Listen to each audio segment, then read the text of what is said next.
Pakistan Tehreek Insaf P T I کی سابق رکن قومی اسمبلی عائشہ گلالئی نے چیئرمین پی ٹی آئی کے خلاف چیف جسٹس آف پاکستان کو خط لکھ دیا ہے۔ السلام علیکم مائی ٹی فیملی، کیا حال ہے؟ امید ہے سب خیریت سے ہوں گے۔ اپنے خط میں عائشہ گلالئی نے لکھا کہ سابق وزیر اعظم عمران خان آرمی سمیت ملکی اداروں پر بے بنیاد الزامات لگا رہے ہیں اور عمران خان پاک فوج کو سیاست میں گھسیٹ کر خانہ جنگی چاہتے ہیں۔ عائشہ گلالئی نے خط میں مزید لکھا کہ عمران خان بار بار نیوٹرل اور کا لفظ استعمال کر کے اداروں کو دھمکا رہے ہیں۔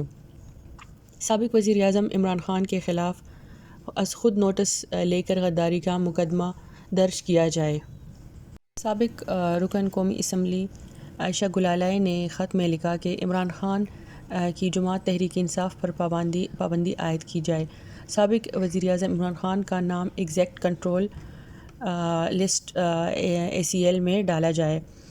خیال رہے کہ اگست 2017 میں عائشہ گلالئی نے اسلام آباد میں پریس کانفرنس کے دوران تحریک انصاف چھوڑنے کا اعلان کرتے ہوئے پارٹی چیئرمین عمران خان پر سنگین الزامات لگائے اور کہا کہ ان کی وجہ سے پارٹی میں ماؤں، بہنوں اور بیٹیوں کی عزت محفوظ نہیں۔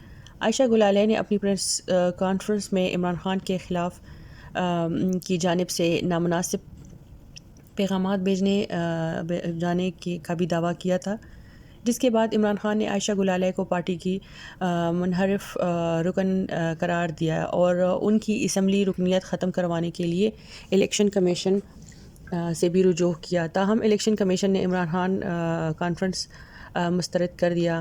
بعد از عائشہ گلالئی نے اپنی پارٹی بنانے کا اعلان کر دیا۔